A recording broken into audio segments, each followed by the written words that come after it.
Syarat sholat yang kedua adalah menutup aurat.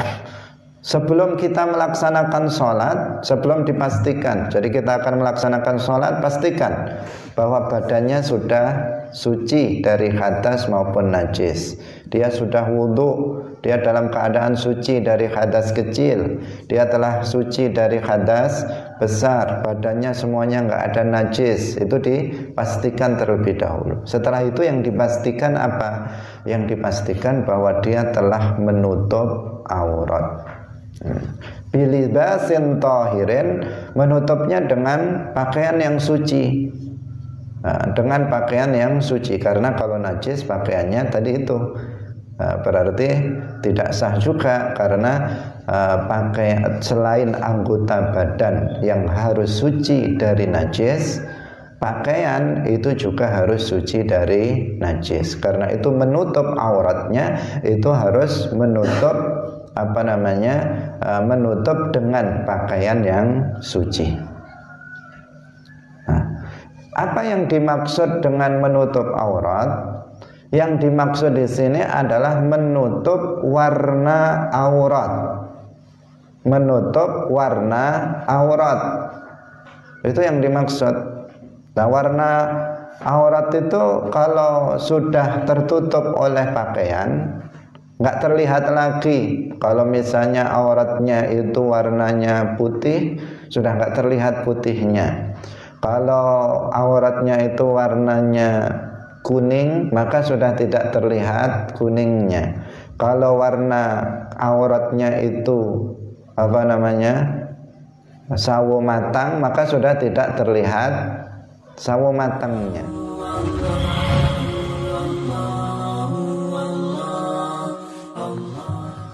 Assalamualaikum warahmatullahi wabarakatuh.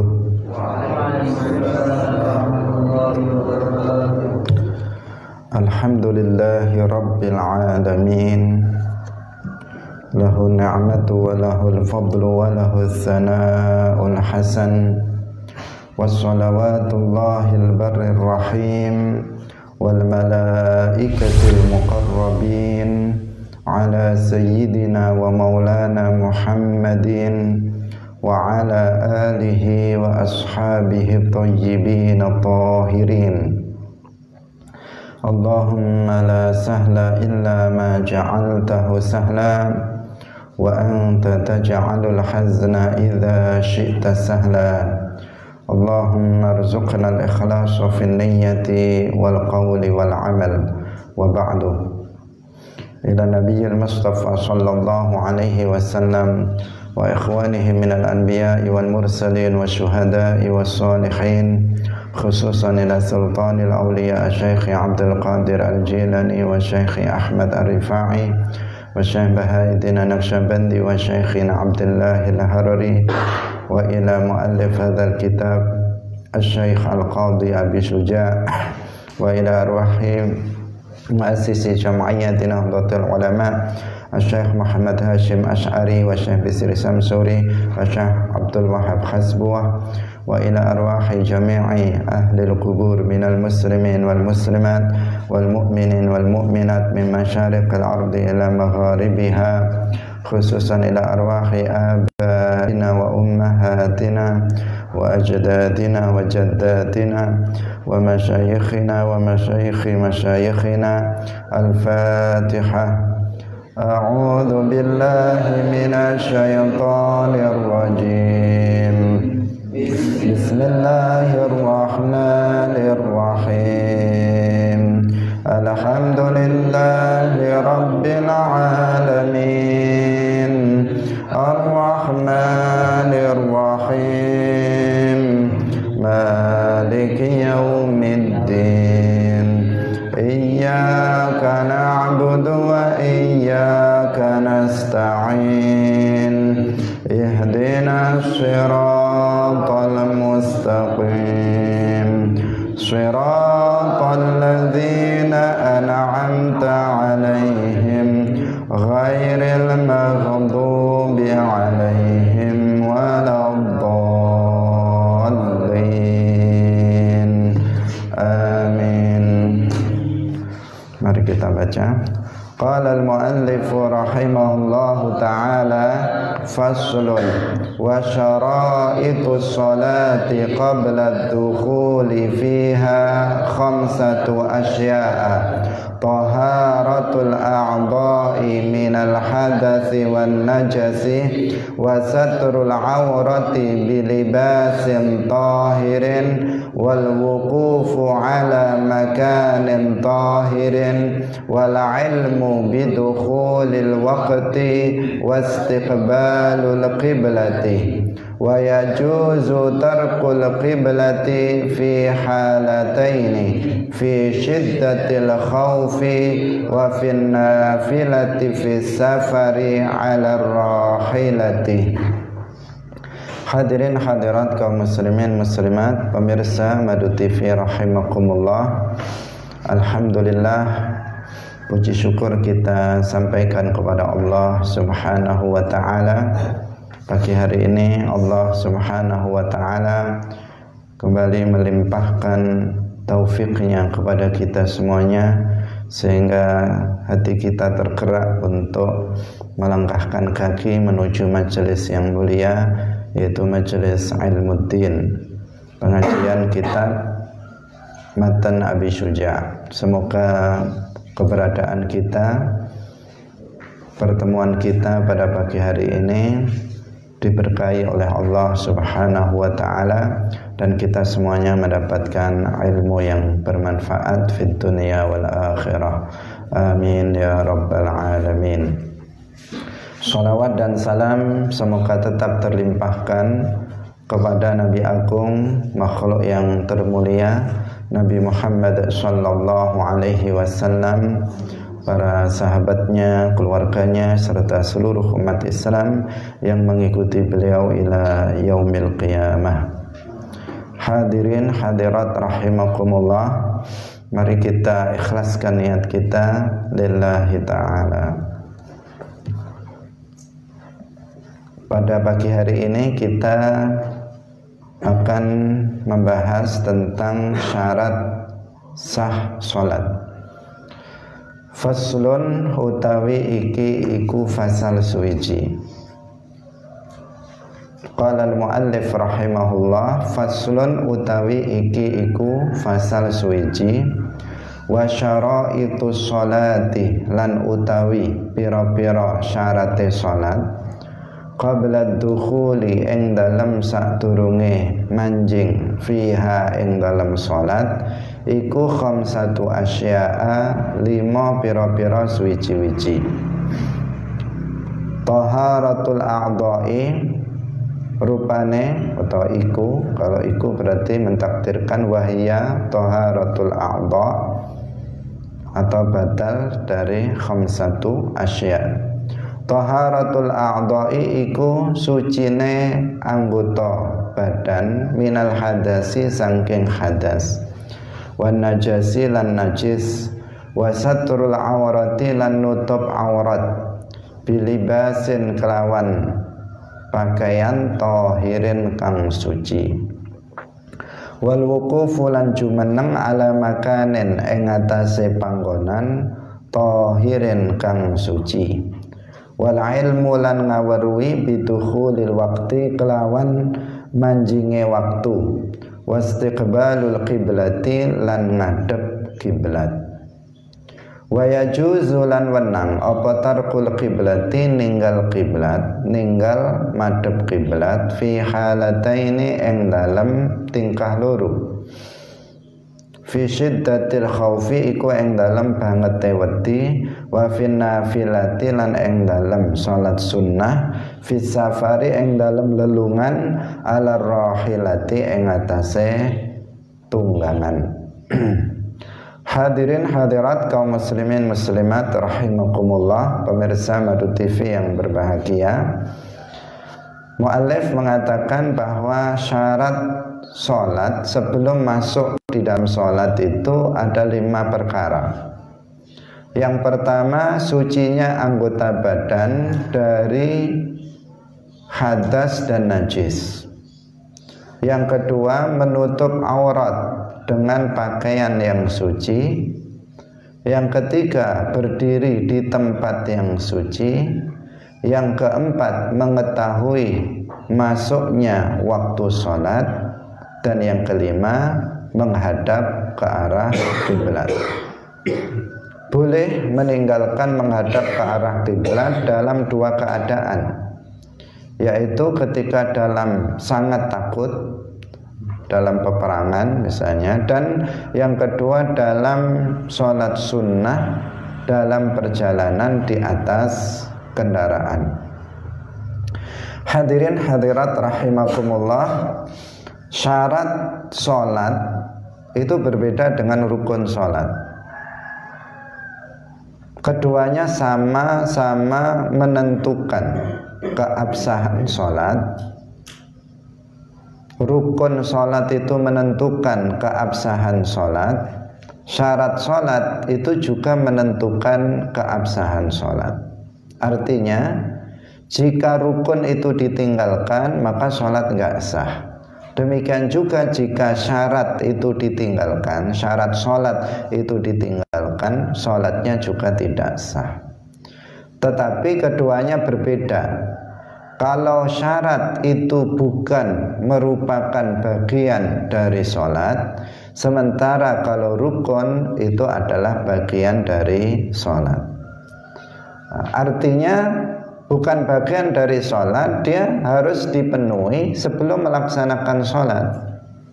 Jadi sebelum dia melaksanakan sholat, masuk dalam perbuatan sholat, sebelum dia takbiratul ihram, maka dia harus sudah memenuhi ketentuan-ketentuan yang disebut dengan syurutus sholat atau syaraitus sholat. Syarat sholat itu harus dipastikan terpenuhi, baru kemudian dia masuk dalam sholat. Nah, ketika sudah masuk dalam sholat, takbiratul ihram, membaca suratul Fatihah, itu menentukan keabsahan sholat dan dia merupakan bagian dari sholat, disebut apa? Rukun sholat.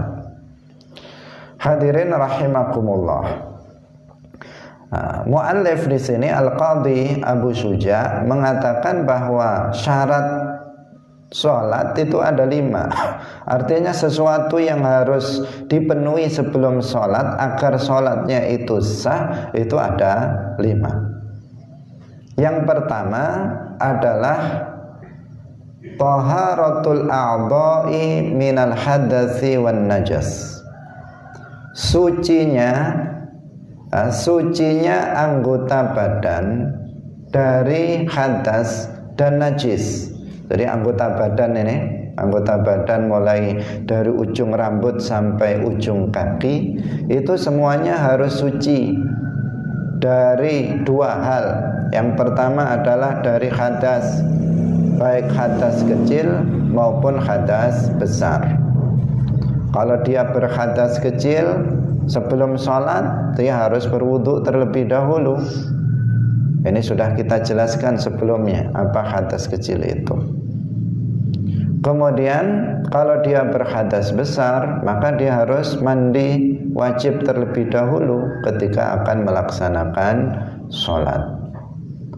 Nah, kalau nggak bisa mandi ataupun wudu dikarenakan tidak mendapatkan air atau air itu membahayakan pada dirinya, maka bisa diganti dengan tayammum untuk agar dia bisa melaksanakan sholat.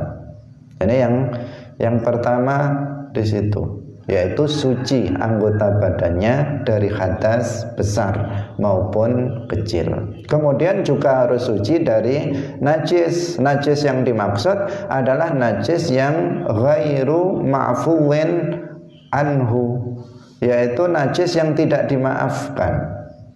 Karena najis seperti yang sudah kita bahas sebelumnya ada 2, ada najis yang dimaafkan, ma'fuun anhu, ada najis yang ghairu ma'fuun anhu. Najis yang ma'fuun anhu itu ya najis ketika meskipun itu ada najis pada badannya, tetapi sholat yang dikerjakannya itu tetap sah dengan adanya najis pada badan dia, baik pada badannya, pakaiannya, tempatnya. Nah, itu tetap sah sholatnya. Karena apa? Najis yang ada padanya itu adalah najis ma'fuwin anhu. Seperti kemarin, seperti darahnya sendiri. Kadami jurhihi, misalnya terluka, dia kemudian mengeluarkan darah, belum terpisah dari dirinya, maka najis darahnya sendiri itu adalah ma'fu, dimaafkan. Hadirin rahimakumullah, ini salah satu contohnya, dan ini sudah kita bahas dalam bab tentang toharoh. Kemudian yang berikutnya nanti akan disinggung lagi tentang masalah itu, karena beliau memisahkan di sini tentang toharatul a'dha, sucinya anggota badan dengan sucinya tempat dan pakaian. Itu nanti dibahas secara khusus di belakang ini. Yang kedua adalah satrul aurah. Syarat sholat yang kedua adalah menutup aurat. Sebelum kita melaksanakan sholat, sebelum dipastikan, jadi kita akan melaksanakan sholat, pastikan bahwa badannya sudah suci dari hadas maupun najis. Dia sudah wudhu, dia dalam keadaan suci dari hadas kecil, dia telah suci dari hadas besar, badannya semuanya nggak ada najis. Itu dipastikan terlebih dahulu. Setelah itu yang dipastikan apa? Yang dipastikan bahwa dia telah menutup aurat. Bilibasin tahirin, menutupnya dengan pakaian yang suci. Dengan pakaian yang suci, karena kalau najis pakaiannya tadi itu berarti tidak sah juga, karena pakaian selain anggota badan yang harus suci dari najis, pakaian itu juga harus suci dari najis. Karena itu menutup auratnya itu harus menutup menutup dengan pakaian yang suci. Nah, apa yang dimaksud dengan menutup aurat? Yang dimaksud di sini adalah menutup warna aurat. Menutup warna aurat. Itu yang dimaksud. Nah, warna aurat itu kalau sudah tertutup oleh pakaian, nggak terlihat lagi. Kalau misalnya auratnya itu warnanya putih, sudah nggak terlihat putihnya. Kalau auratnya itu warnanya kuning, maka sudah tidak terlihat kuningnya. Kalau warna auratnya itu sawo matang, maka sudah tidak terlihat sawo matangnya. Jika auratnya hitam, itu juga sudah nggak terlihat hitamnya. Itu namanya apa? Menutup warna aurat. Jadi meskipun ketat, meskipun pakaiannya itu ketat misalnya, itu sudah dianggap menutup aurat selama apa? Warna auratnya itu terlihat.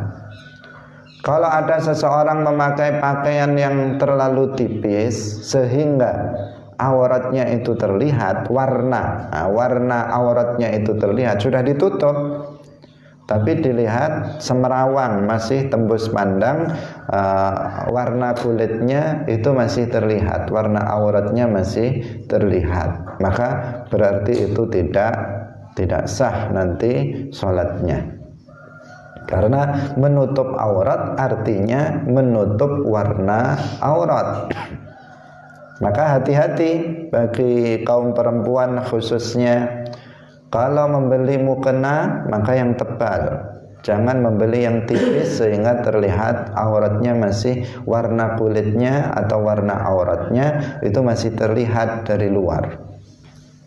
Nah, kalau di dalamnya dia memakai pakaian yang telah menutup aurat sehingga mukenanya itu hanya sekedar untuk dipakai di luar, ya itu tidak masalah. Tetapi jika misalnya dia tidak memakai pakaian dalam, atau dia misalnya pakaiannya lengan pendek dan semacamnya, sehingga warna auratnya masih terlihat bagi perempuan tersebut, maka itu nanti akan tidak sah sholatnya. Karena syarat sah sholat yang kedua adalah menutup aurat Dengan pengertian apa? Menutup warna kulit dari warna aurat tersebut. Itu yang dimaksud.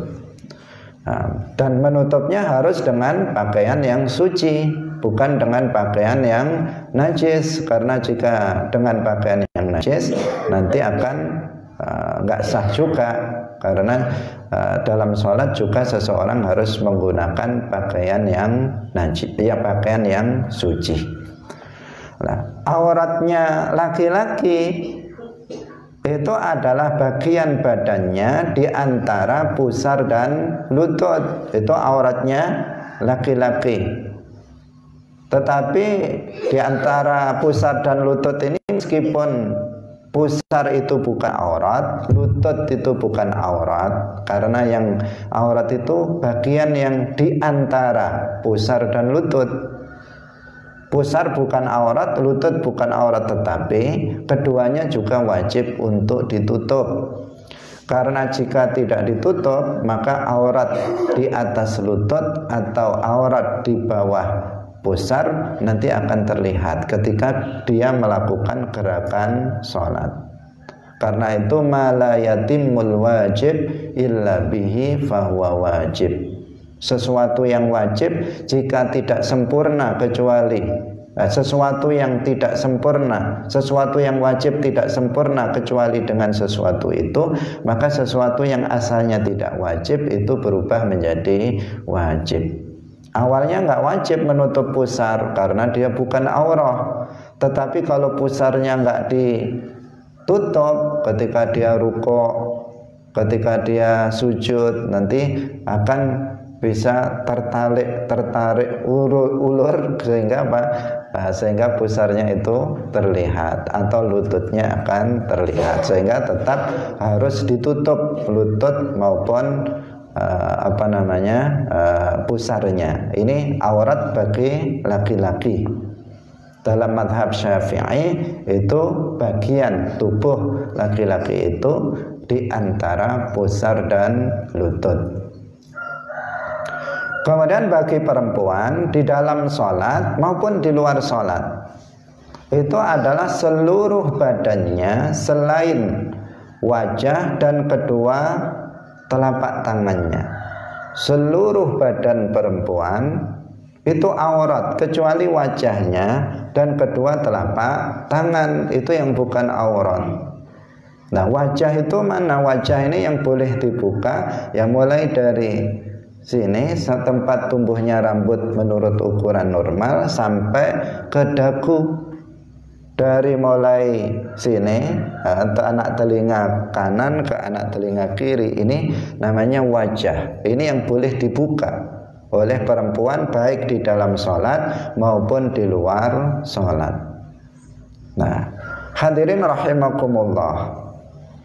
Kemudian telapak tangan itu sampai pergelangan tangan ini, itu yang disebut dengan apa? Telapak tangan. Itu yang boleh terbuka. Baik telapak tangan bagian dalam maupun telapak tangan bagian luar itu boleh terbuka. Tetapi harus ada hal-hal yang harus diperhatikan oleh perempuan di dalam dia menutup aurat. Nah, misalnya tadi wajah itu bukan aurat, tetapi dia harus meletakkan mukenanya itu pada dagunya. Tidak boleh dia sekedar meletakkannya seperti pada umumnya perempuan kalau memakai jilbab atau memakai kerudung, itu hanya sampai batas di sini. Sehingga bagian aurat di bawah dagu itu masih terlihat. Masih terlihat. Nah, sehingga kalau dia sholat atau sebenarnya di luar sholat juga, maka dia harus cantolkan mukenanya itu pada dagu agar nanti tidak bergeser sehingga aurat di sini itu akan terlihat.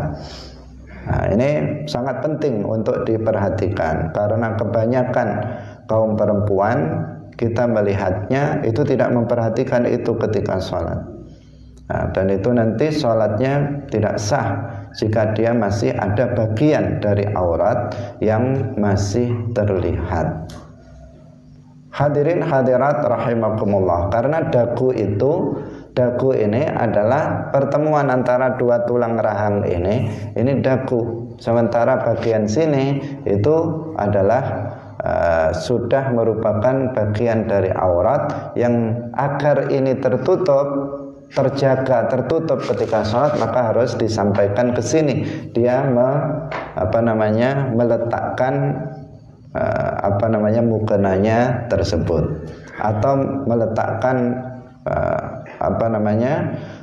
kerudungnya ketika dia memakai kerudung. Nah, kalau dalam istilah kita itu jilbab. Meskipun dalam bahasa Arab jilbab itu adalah pakaian di luar pakaian yang menutup seluruh tubuh, itu namanya jilbab. Tapi dalam bahasa Indonesia jilbab itu sama dengan kerudung. Nah, hadirin hadirat rahimakumullah. Jadi auratnya laki-laki itu adalah bagian badan di antara pusar dan lutut. Pusar juga ditutup, lutut juga ditutup ketika seseorang sholat. Nah, tapi di sini ada beberapa yang harus diperhatikan oleh laki-laki. Di antaranya kalau dia sholat memakai celana, misalnya memakai celana, boleh dia memakai celana, tetapi harus diperhatikan, yaitu jangan sampai celananya itu nanti bergerak-gerak sehingga bisa terbuka auratnya bagian pusar dan bawah pusar. Maka dia kalau memakai kaos dalam misalnya, maka sebaiknya dimasukkan ke dalam celana. Jadi kaos dalamnya dimasukkan ke dalam celana, sehingga ketika dia ruku, ketika dia sujud, itu nggak akan terbuka. Kenapa? Karena pakai kaosnya dimasukkan ke dalam celana. Termasuk kalau kita pakai sarung, itu sebaiknya juga begitu, agar memastikan aman, nanti auratnya itu tidak tidak terbuka. Apalagi bagi orang yang punya perut buncit atau punya perut besar. Nah, punya perut besar ini celananya nggak bisa sampai ke pusarnya, celananya berhenti sampai di bawah pusar. Nah, ini nanti bagaimana kalau dia misalnya nggak pakai apalagi kaosnya misalnya cekak, misalnya ketika dia rukuk akan bergeser ke atas, ketika dia sujud akan bergeser ke atas sehingga terlihat bagian aurat di bawah pusarnya. Karena itu pakai kaos di dalam, masukkan ke dalam, atau pakaiannya langsung masukkan semuanya ke dalam celana, maka itu nanti akan aman. Ini yang harus diperhatikan, karena kita sering melihat ada seorang laki-laki dia sholat memakai celana. Ketika dia rukuk naik pakaiannya terlihat bawah, di atas bokongnya sedikit, di bawah pusarnya terlihat, kadang bokongnya juga terlihat. Nah, ini apa? Nah, ini dia tidak memperhatikan sholat harus menutup aurat. Jika itu terbuka, maka nanti bisa batal sholatnya. Mungkin dia tidak pernah belajar, sehingga dia melakukan hal yang seperti itu. Bagi perempuan juga yang harus diperhatikan, selain tadi harus diletakkan di dagunya mukenanya tadi, tangan itu juga harus diperhatikan. Jadi tali dari mukena itu hendaknya diletakkan di jari. Itu sudah biasanya mukena yang bagus itu di jari, dimasukkan ke sini. Nah, biar kenapa? Apabila dia misalnya mengangkat tangannya dalam takbiratul ihram atau dalam peralihan rukun yang lainnya, itu tidak turun. Kalau misalnya dia begini, ini enggak dicantolkan, maka dia akan turun. ketika dia begini akan turun sehingga sini akan terlihat bagian tangannya sini, padahal ini adalah aurat bagi perempuan. Jika ini turun maka nanti akan batal sholatnya karena terbuka auratnya. Maka biar aman dinaikkan, dicantolkan di sini sehingga begini-begini tidak terpengaruh, tetap auratnya terjaga, tidak terbuka. Kemudian bagi perempuan lagi harus berhati-hati jika memakai mukena yang potongan. Sebaiknya memakai atau membeli atau memiliki mukena yang terusan, itu lebih aman. Karena menutup aurat itu dari semua sisi, tidak dari sisi bawah. Menutup aurat itu harus tertutup dari depan, dari belakang, dari kanan, dari kiri, kemudian dari atas. Kalau dari bawah itu tidak, dari bawah aurat itu tidak. Kalau misalnya terlihat ada orang sholat di atas lotengnya itu bolong-bolong, sehingga kalau orang lihat dari bawah terlihat auratnya. Pakai sarung misalnya, orang kalau sholat pakai sarung dilihat dari bawah kan terlihat auratnya, maka itu apa? Itu tidak apa-apa. Tetapi kalau terlihat dari samping kanan, samping kiri, depan, belakang, atas, maka itu nanti akan terlihat. Kalau terlihat auratnya maka akan batal. Batal. Misalnya seorang laki-laki dia menggunakan pakaian yang besar, kemudian pakai sarungnya di bawah pusar, bukan di atas pusar. Kalau kita pakai sarung sebaiknya di atas pusar. Sebagian ada yang pakai sarung di bawah pusar, pakaiannya longgar. Ketika dia begini dari atas terlihat dari sini auratnya, maka itu apa? Itu tidak sah nanti sholatnya karena auratnya masih terlihat dari atas. Atau yang harus diperhatikan kalau perempuan tadi, kalau dia memakai mukena potongan, kemudian dia di dalam mukena itu belum menutup aurat, artinya dia nggak memakai pakaian yang menutup aurat. Misalnya dia pakai lengan pendek, kemudian kemudian dia memakai mukena yang potongan. Ketika dia takbir terlihat dari sini tangan dia, terlihat dari samping, bukan dari bawah aurat, maka itu berarti terbuka auratnya. Ketika dia sedang mengerjakan sholat, maka itu akan membatalkan sholat dia. Karena itu hati-hati yang memakai mukena potongan. Sebaiknya itu tidak memakai mukena yang semacam itu, karena itu harus lebih ekstra hati-hati. Bukan berarti nggak boleh, tetapi dia harus berhati-hati. Jangan, kalau dia memakai yang seperti itu, dia harus telah memakai pakaian di dalam yang sudah menutup aurat. Pakaiannya misalnya juga lengannya panjang, tidak naik turun, kemudian semua di dalam juga sudah menutup aurat, baru mukena sebagai tambahan saja, maka itu tidak masalah. Tetapi kebanyakan perempuan kalau dia memakai mukena di dalamnya itu dia tidak menutup aurat. Kadang dia tidak memakai jilbab atau kerudung, kadang dia hanya memakai kaos, kadang dia hanya memakai pakaian pendek, lengan pendek dan seterusnya.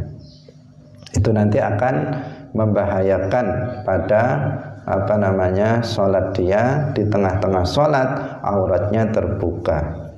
Hadirin hadirat rahimakumullah.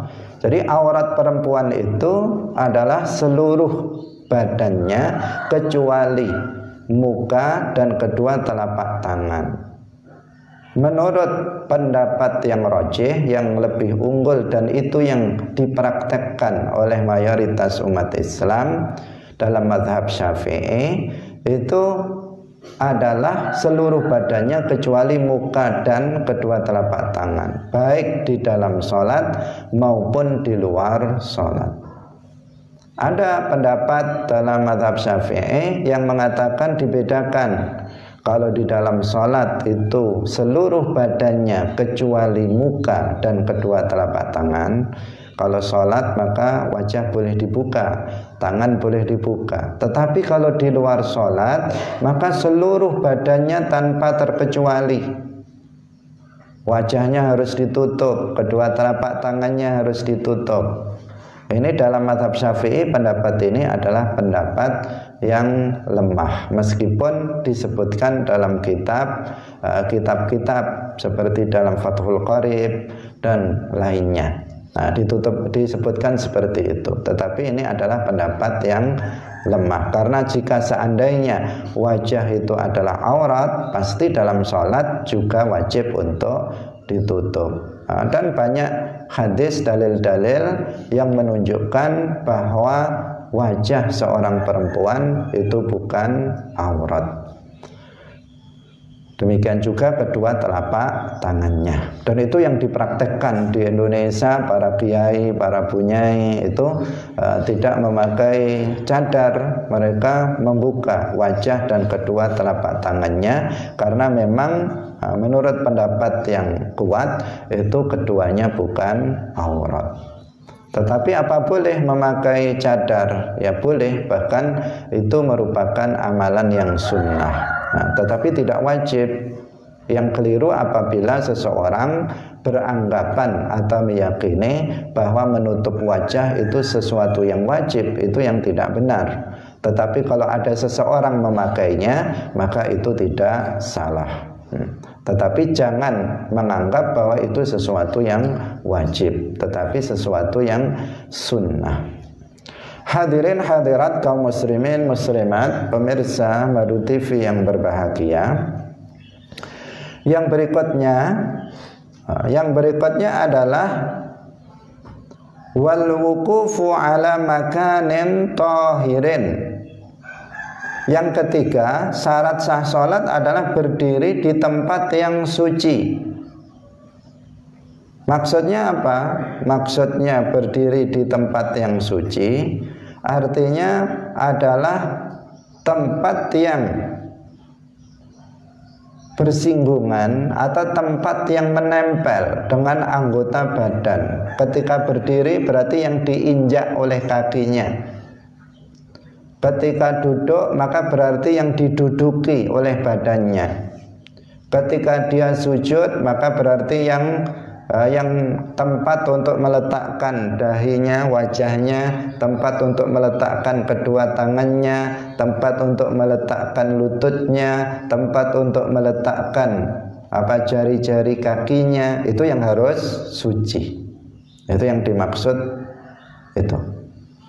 Kalau seandainya ada seseorang sholat, ketika dia rukuk, di bawah dadanya itu ada najis, tapi nggak menempel ke dada karena dia sujud. Tapi sejajar dengan dadanya ada tai misalnya, itu nggak masalah. Nah, karena apa? Dia tidak menempel dengan badan orang yang sholat. Tapi ya keterlaluan, kayak nggak ada tempat lain. Misalnya dia memilih tempat yang seperti itu. Seandainya misalnya di musola, sebagian musola karena tidak dijaga kesuciannya sehingga ada ayam masuk dan berak di situ, maka yang dimaksud di sini adalah tempatnya sholat itu harus suci adalah tempat yang menempel dengan anggota badan ketika sholat, dengan wajah ketika sujud, dengan kaki ketika dia berdiri, dengan kedua telapak tangan, lutut dan jari-jari kaki ketika dia sujud. Hadirin hadirat kaum muslimin muslimat rahimakumullah. Ini sudah jelas ya, tempatnya harus suci. Kemarin sudah kita jelaskan bagaimana cara kita mensucikan tempat yang terkena najis. Bagaimana jika najisnya ainiyah, Bagaimana pula jika najisnya itu hukmiyah? Sudah kita jelaskan di depan. Yang berikutnya, hadirin rahimakumullah, yang keempat adalah mengetahui masuknya waktu. Jadi mengetahui masuknya waktu sholat. Ini adalah juga syarat dari sholat.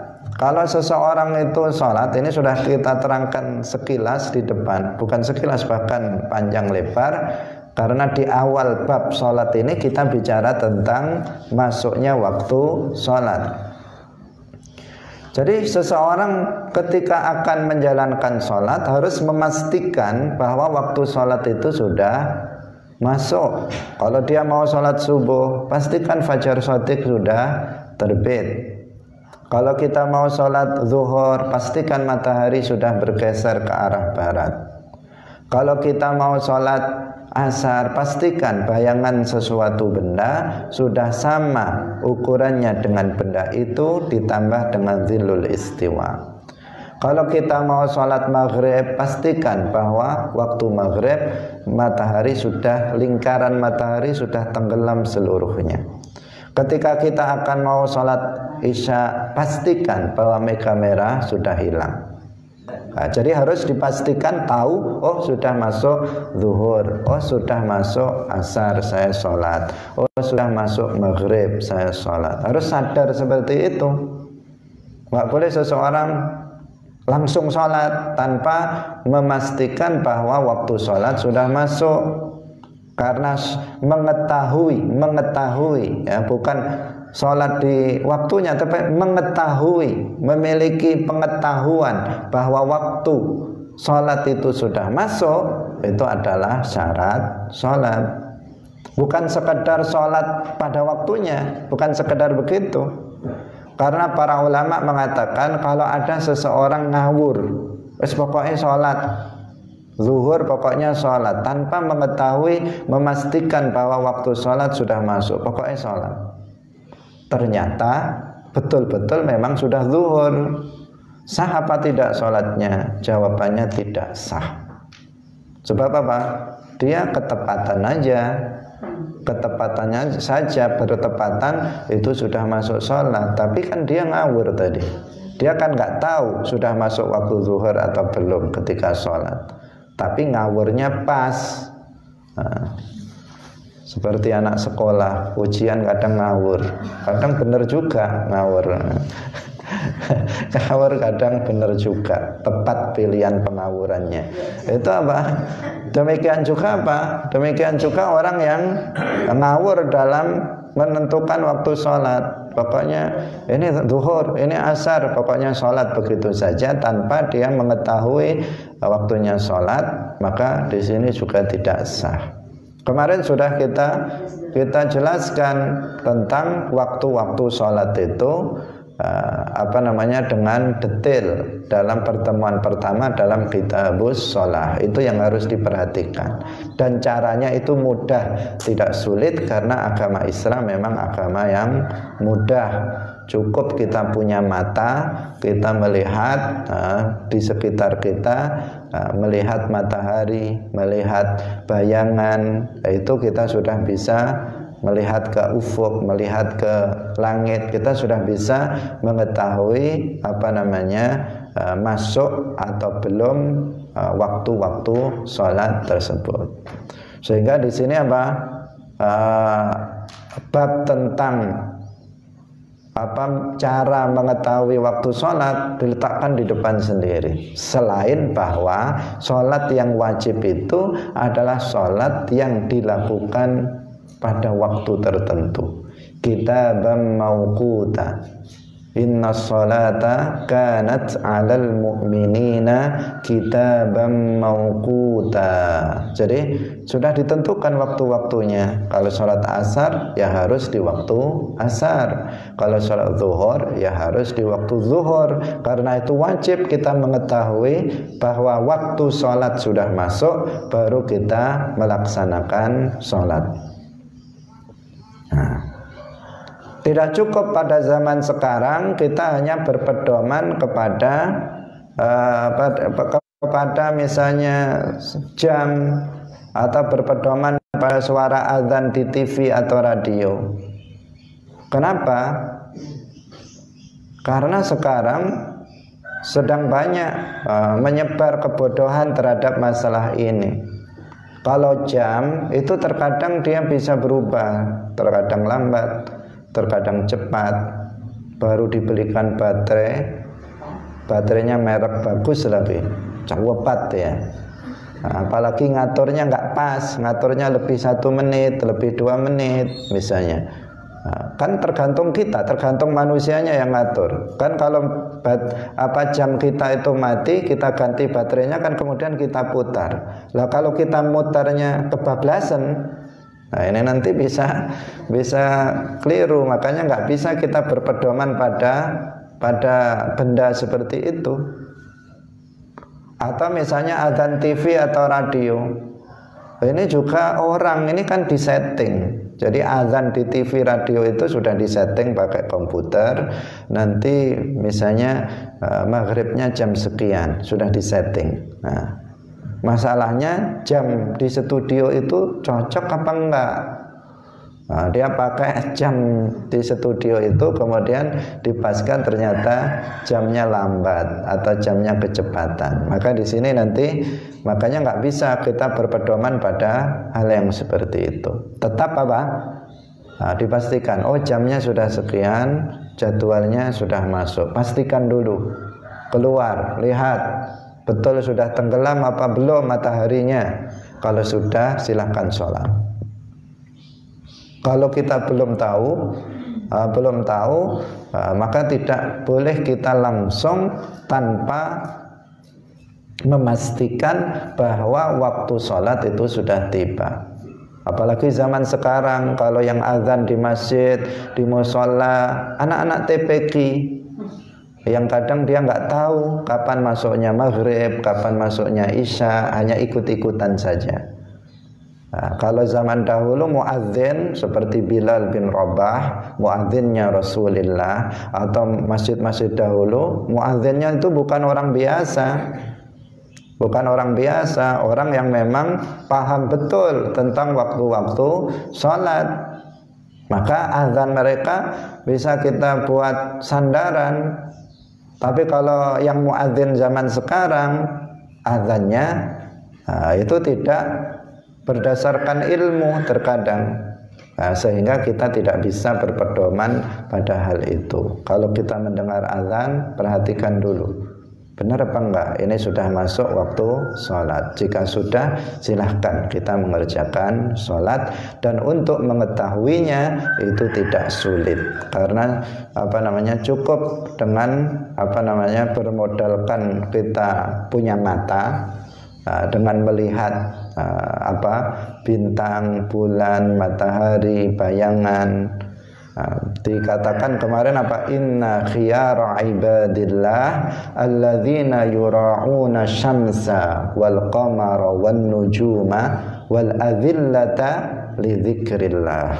Sebaik-baik manusia itu adalah orang yang selalu memperhatikan matahari, bulan, bintang, dan bayangan untuk melakukan sholat. Lidzikrillah, untuk melakukan sholat. Itu orang yang dikatakan khiyaru ibadillah, hamba Allah yang terbaik, itu yang seperti itu.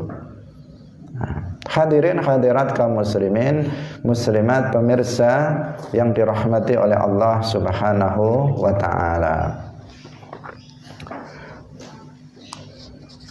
Kemudian apabila seseorang tidak mampu untuk mengetahui waktu sholat secara yakin,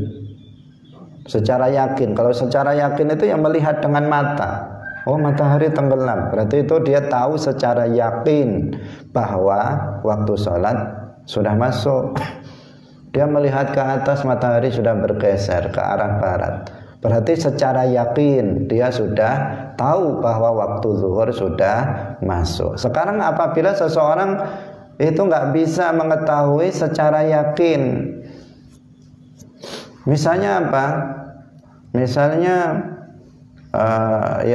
kalau subuh dia berada di di daerah yang nggak memungkinkan lihat fajar shadiq itu muncul. Mungkin di daerah pegunungan atau di daerah yang banyak pohon-pohon atau banyak bangunan-bangunan yang nggak memungkinkan dia melihat ke ufuk timur untuk melihat itu. Maka di sini bagaimana? Boleh bagi dia untuk berijtihad. Kalau ijtihad nanti menjadi dzon, sangkaan kuat. Misalnya apa? Misalnya dengan kokoknya ayam. Pas ada ayam berkokok. Jadi kokoknya ayam, tapi kokoknya ayam yang sudah mujarrab. Mujarrab itu teruji. Jadi mujarrab itu artinya apa? Teruji, sudah berkali-kali tepat. Setiap ayam jago itu berkokok berarti subuh. Setiap ayam itu berkokok berarti subuh sudah tiba. Kalau sudah mujarrab maka itu boleh. Tapi zaman sekarang itu enggak. Sewaktu-waktu dia ayamnya sudah berkokok. Sewaktu-waktu. Berbeda dengan ayam zaman dahulu. Yang orang-orang yang hidup pada masa tahun 70-an misalnya 60-an itu masih tahu ada ayam-ayam yang berkokok tepat waktu. Ada yang berkokok jam 4. Mesti kalau dia kokok, sudah jam 4. Nggak usah lihat jam, kita sudah tahu kalau sekarang sudah jam 4. Itu dahulu. Dan mungkin ada juga sekarang di daerah-daerah tertentu yang masih belum banyak listrik, belum banyak lampu, itu mungkin masih banyak ayam-ayam begitu.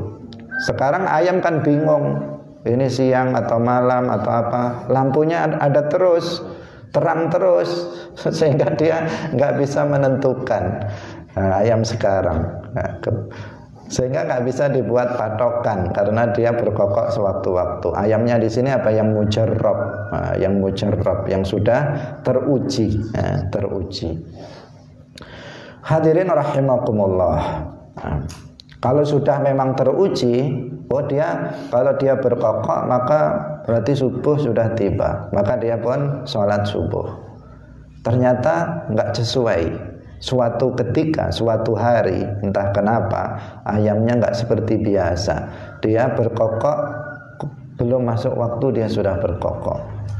Maka di sini apa? Di sini sholatnya tetap sah karena apa? Dia sudah mujarrab. Dia kan sudah berijtihad.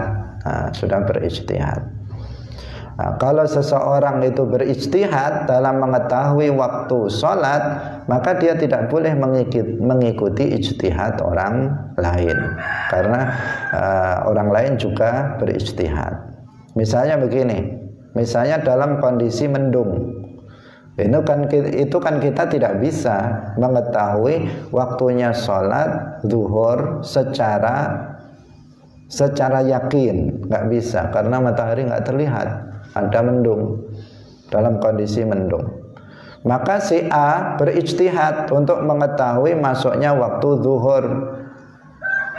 Si B juga mampu untuk berijtihad dalam mengetahui masuknya waktu zuhur itu. Maka si B tidak boleh mengikuti ijtihadnya si A seandainya berbeda ijtihad dari keduanya. Yang si A mengatakan sekarang sudah zuhur, si B mengatakan ini belum zuhur. Kemudian apa? Si B nggak boleh ikut si A karena sama-sama keduanya mampu untuk berijtihad untuk mengetahui masuknya waktu zuhur di saat seperti itu. Jadi kalau kita mengetahui masuknya waktu sholat itu bisa dengan secara yakin.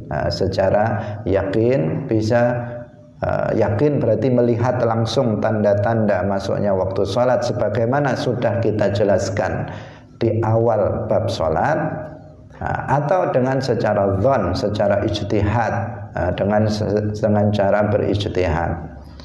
Misalnya seseorang setelah maghrib dia membaca wirid tertentu, kemudian dia membaca tahsin, kemudian dia membaca tabarak, itu isya. sudah diuji coba berkali-kali begitu terus, maka selanjutnya dia bisa berijtihad bahwa setelah selesai ini maka dia langsung sholat tanpa melihat tanda-tanda di luar, misalnya kamera sudah hilang apa enggak, tapi karena sudah mujarrab berkali-kali terbukti dengan membaca ini isya, membaca ini isya, membaca ini isya, selalu begitu, dan itu mujarrab sudah teruji, maka dia pun bisa berijtihad dengan itu.